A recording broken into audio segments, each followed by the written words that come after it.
হুম, আমি ওকে গলা চিপে ধরেছিলাম। শয়তান ছেলে, কি করেছিস? এখন তো আরো খেপে গিয়েছে। আমাকে তোর শ্বশুরের সাথে কথা বলতেই হবে। আম্মু মারিয়ার আব্বু আম্মুকে ফোন করে আসতে বলল।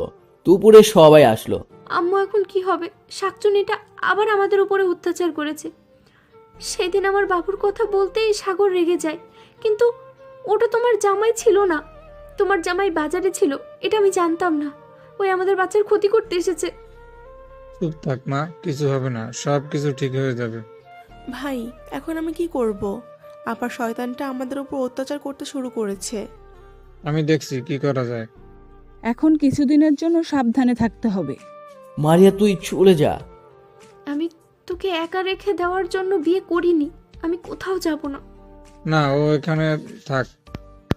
মারিয়া যদি না থাকে তাহলে আরো সমস্যা হতে পারে। আচ্ছা, এরপর আঙ্কেল সেই হুজুরের কাছে ফোন দিয়ে সবকিছু খুলে বলল। আপনি এখন দেখেন কি করা যায়। ঠিক আছে, আমি এখান থেকে সূরা পড়ে বাড়ি বন্ধ করে দিচ্ছি। তবে আগামীকাল আমি না আসা পর্যন্ত কেউ রাতে বাড়ির বাইরে বের হবেন না। ঠিক আছে, তাই হবে। এরপর আঙ্কেল ফোন কেটে দিল। রাতে খাওয়া দাওয়া সেরে শুয়ে পড়লাম। একদম বাইরে যাবে না। ঠিক আছে। মাঝরাতে হঠাৎ আমার আর মারিয়ার ঘুম ভেঙে গেল। জানালা মনে হচ্ছে কেউ যেন ইট ছুঁড়ে মারছে। আমার মনে হচ্ছে এটা নিশ্চয়ই পরীর কাজ। চুপ করে শুয়ে থাকো। তোর আব্বু মনে হয় ডাকছে। আব্বু ডাকতে যাবে কেন? চুপ করে শুয়ে থাকো, সারা দিবা না। আমার জানালা ইটে শিরা বৃষ্টি হচ্ছে। মারিয়া, দরজা খুলো। একদম না। তখন আম্মু ডাকলো। আমি গিয়ে দরজা খুলতে যাব, তখন মারিয়া আমার হাত টেনে ধরলো। কি হয়েছে? আমার খুব ভয় করছে। আমি তো আছি, কিছুই হবে না। তুই তোর পরিচ্ছে বড় শয়তান। আমি এসে দরজা খুলে দিয়ে দেখি সবাই দাঁড়িয়ে আছে। কি হয়েছে? দরজা খুলতে এত সময় লাগে? মারিয়া খুলতে দিচ্ছিল না। কিছু বলবে? তোমরা ঠিক আছো কি, তাই দেখতে আসলাম। আমরা ঠিক আছি।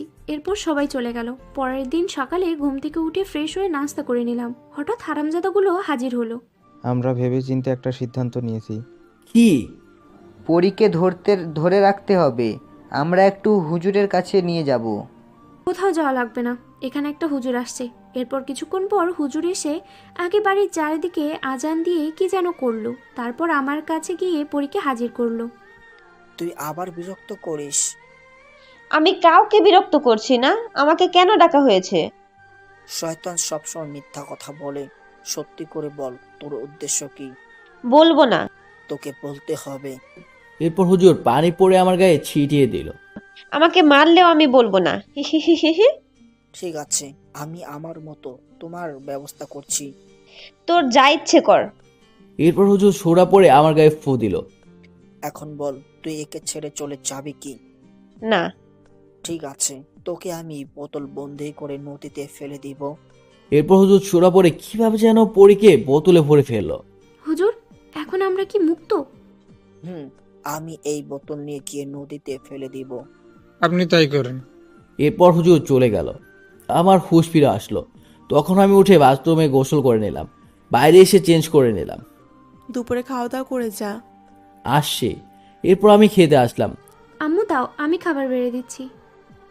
আমি বেড়ে দিচ্ছি, তোমার এই অবস্থায় কষ্ট করতে হবে না। এরপর আমি খাওয়া দাওয়া সেরে রুমে এসে শুয়ে পড়লাম। কিছুক্ষণ পর মারে এসে আমার বুকের উপরে বসলো। আমার ব্যথা লাগছে। ব্যথা লাগে লাগুক, পরীর সাথে প্রেম করা বের করছি। আমি কখন পরীর সাথে প্রেম করেছি শুনি? প্রেম করিস নাই? তাহলে তোর পিছু আসলো কেন? আমি জানবো কি করে সে কেন আমার কাছে আসলো? শাকচুনি আমাকে পছন্দ করলো, কিন্তু আজ পর্যন্ত একটা মেয়ের সাথে প্রেমই করতে পারলাম না। কি বললি কুত্তা? তুই প্রেম করবি? বাড়িতে বউ রেখে অন্য মেয়ের দিকে তাকানো, চোখ তুলে নিব। দেখা যাবে, এখন একটু আমাকে ঘুমাতে দে। দিব না। আমার কথার উত্তর দাও। আমি কোনো কথার উত্তর দিতে পারছি না। তুমি আমাকে একটুও ভালোবাসো না। শাকচুনিকে ভালোবাসতে যাবে? আমি শাকচুন্নি, তুই কি? তুই একটা কুত্তা। বেশি কথা বলিস না তো। আমি চলে যাব। তুই আমাকে একটুও ভালোবাসিস না। আমি আমার বাবুকে নিয়ে। বাবু কি তোর? তুই নিয়ে চলে যাবি? আমার বাবু? আমার বাবু, তোর না। আমার জন্য বাবু বড় হচ্ছে। আমার কাছ থেকেই তোর কাছে বাবুটা গিয়েছে। তাই বললে হবে? শুনি। আমার বাবু আমার বাড়িতে থাকবে, তুই তোর বাপের বাড়িতে চলে যা। আমার বাবু আমরা একসাথেই থাকবো। ওকে। এরপর আমি হঠাৎ ঘুমিয়ে পড়লাম। কুত্তা, ঘুমিয়ে পড়েছিস না? আমার বাবু আমার কাছেই থাকবে। এরপর মারিয়া আমার পাশে এসে শুয়ে পড়লো। সন্ধ্যার আগে ঘুম ভেঙে গেল। আমি পাশে তাকিয়ে দেখি মারিয়া ঘুমাচ্ছে। বদমাসটা ঘুমিয়ে পড়েছে, আমি কাঁথা গায়ে দিয়ে দিলাম। এরপর আমি ফ্রেশ হয়ে বাইরে এসে আমি কফি বানিয়ে ছাদে এসে কফি খেয়ে ফুল গাছে পানি দিতে শুরু করলাম। কিছুক্ষণ পর মারিয়া ছাদে আসলো। তুমি এখানে ফুল গাছে পানি দিচ্ছ? আমাকে কি করতে বলছো শুনি? কিছু না। হঠাৎ নিচে মারিয়া বিড়াল আর বিড়ালের বাচ্চা দেখলো, সাথে চিৎকার করে উঠলো। কি হয়েছে, চিৎকার করে উঠলি কেন? ওই দেখো বিড়ালের বাচ্চা। আমাকে বিড়ালের বাচ্চা এনে দাও। আমি পারবো না, বিড়ালের মা আমাকে কামড়ে দিবে তো। দিলে দিবে, আমাকে বিড়াল এনে দাও। তুই বাচ্চা না। তুই আনবি কি না? না বল, এই অবস্থায় আমাকে দৌড়ে আনতে হবে।